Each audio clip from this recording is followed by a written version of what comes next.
हमलावर हो रही है, क्या कुछ कहेंगे? अब जनसुराज ने भी अपने कैंडिडेट को उतार दिया है, एक बड़ी लड़ाई देखने को मिल रही है। अब जहाँ तक जनसुराज का सवाल है, तो जिनको कैंडिडेट फाइनल करने में कितनी परेशानी का सामना करना पड़ा आपने देखा। ये अपनी विश्वसनीयता पहले ही उपचुनाव में खो दिए कि आज नाम किसी की घोषणा करते हैं, कल किसी को टिकट देकर चुनावी मैदान में उतारते हैं।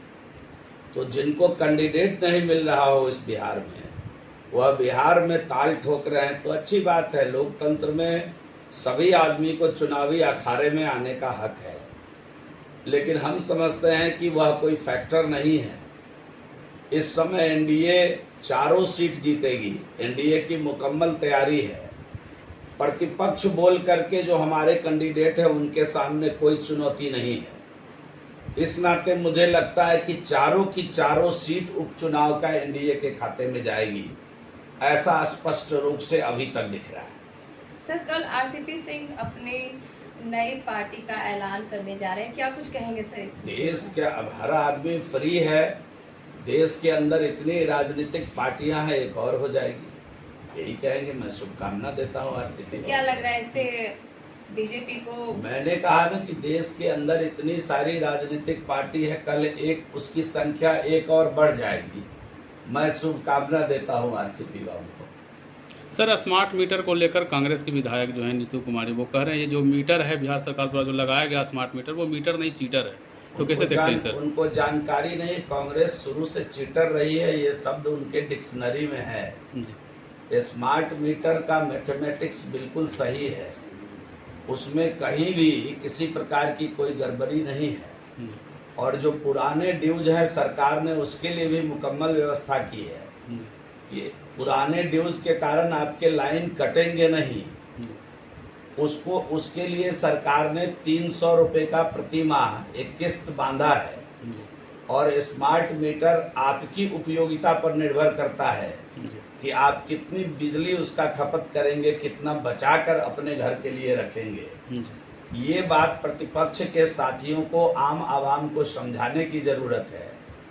आज लिख कर रख लीजिए, मैं बड़ी जिम्मेदारी के साथ ये बात कहना चाहता हूँ कि जो लोग आज स्मार्ट मीटर का विरोध कर रहे हैं, वही लोग आने वाले दिनों में स्मार्ट मीटर की वकालत करेंगे, ये लिख कर रख लीजिए। सर, विपक्ष जो है जदयू पर लगातार नामांकन करने पर लगा हुआ है। उसका कहना है कि जदयू जो है जहां दारू अनलिमिटेड नामांकन किया गया, कैसे देखते हैं इसको? और आरजेडी का क्या मतलब है? ये तो कुछ का कुछ बोलना, इनके पास विषय ही नहीं है जी। अब शब्दों का चयन कर कर के हम इस प्रकार की बात अगर करते रहें, तब तो खेला ही अलग हो जाएगा। तब तो आरजेडी का भी मतलब है कि भाई जोड़ जबरदस्ती वाली पार्टी जी।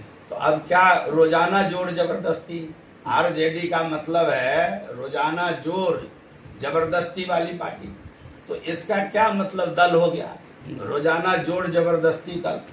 तो जब जब वो सत्ता में आई है, छिनतई, चोरी, डकैती, लूटपाट, हत्या, बलात्कार बढ़ा है जी। गौतम शिल्पी हत्याकांड अभी भूले नहीं होइएगा आप लोग। उस समय आपका जन्म अगर हो गया होगा तो इसी पटना में घटना घटी थी, आप भूले नहीं होइएगा। इसी पटना में कमलिया हत्याकांड हुआ था, अपहरण करके हत्या हो गया था सिटी के व्यापारी का, वो सब भूले नहीं होइएगा। सुबह घर से निकलने वाला व्यक्ति शाम को घर नहीं लौटता था। तो ये जो राष्ट्रीय, जिसको आरजेडी आप लोग कहते हैं, तो आर से रोजाना और जोड़ जबरदस्ती दल, तो ये रोजाना जोड़ जबरदस्ती दल जो हैं वो आरजेडी है। तो अब इस प्रकार का नाम हम रखते चले अगर हर दिन, ये कोई मतलब नहीं है। जनता के एनडीए की सरकार ने भी क्राइम रेट बढ़ा है, उनको आप बता दीजिए। देखिए, तुलनात्मक विषय है, उनको आप बता दीजिए कि नेशनल क्राइम ब्यूरो जो डाटा प्रस्तुत करती है सभी राज्यों के लिए, उसको जरा तेजस्वी यादव अध्ययन कर लें और उससे उनकी आंखें खुल जाएगी कि देश के अंदर बिहार क्राइम डाटा में कहाँ खड़ा है, ये दिख जाएगा उनको। बिहार का नंबर 20 के बाद अंतिम किसी चीज में 28वें पौधान पे है, किसी में 30वें नंबर पर है। तो बिहार इस समय सुशासन की सरकार बिहार में है, और ऐसा कोई एक राज्य बता दीजिए कि जहां क्राइम जीरो हो। घटना तो घटती ही है, इसीलिए सरकार है, पुलिस है, दंड संहिता, न्याय संहिता है, सब इसी के लिए है, कोर्ट है। लेकिन जीरो घटना किसी राज्य में इस देश के अंदर हो चाहे दुनिया के अंदर हो, 0% क्राइम हो, कोई एक राज्य बता दीजिए मुझे। तो तेजस्वी यादव का ये कहना कि अगर तुलनात्मक अध्ययन करें अपने माता पिता के टाइम का, तो उनको स्पष्ट हो जाएगा कि सुशासन की सरकार किस प्रकार चल रही है। आज अगर क्राइम होता भी है तो अगले 24 घंटे 48 घंटे में आरोपी को पकड़ लिया जाता है और त्वरित गति से न्याय पीड़िता को मिलता है। तो यही तो सुशासन की सरकार है, और आप क्या चाहते हैं? सर, जन स्वराज जहाँ बिहार में अभी अभी लॉन्च हुई है, लेकिन उनके द्वारा जो है, उनके नेता द्वारा कहा जा रहा है कि अगर मेरी बिहार में सरकार बनती है तो शराब फिर से चालू होगा।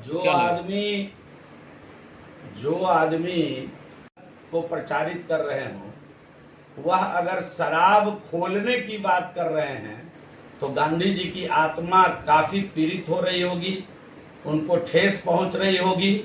उनको प्रशांत किशोर पांडे जी को ऐसी भाषा का प्रयोग नहीं करना चाहिए।